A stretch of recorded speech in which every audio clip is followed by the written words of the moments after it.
12. Life of Muhammad. Lest Abu Bakr should misunderstand, began a long explanation.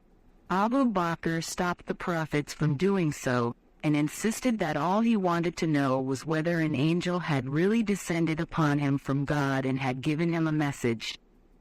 The prophet wanted to explain again, but Abu Bakr said he wanted to hear no explanation. He wanted only an answer to the question whether he had had a message from God. The prophet said, yes, and Abu Bakr at once declared his faith.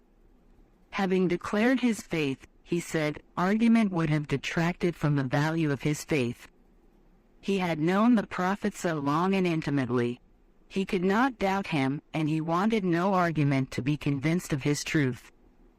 This small group of the faithful then were the first believers of Islam. A woman full of years, an 11-year-old boy, a freed slave living among strangers, a young friend and the prophets himself. This was the party which made the silent resolve to spread the light of God all over the world. When the people and their leaders heard of this, they laughed and declared that these men had gone mad. There was nothing to fear and nothing to worry about.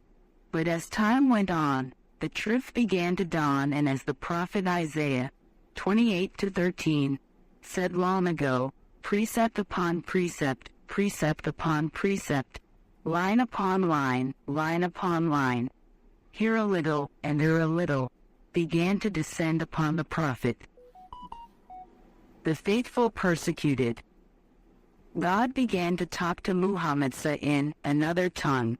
The youth of the country began to wonder. Those in search of truth became excited. Out of scorn and derision began to grow approval and admiration.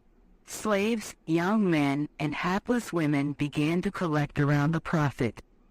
In his message and in his teaching there was hope for the degraded, the depressed, and the young. Women thought the time for the restoration of their rights was near.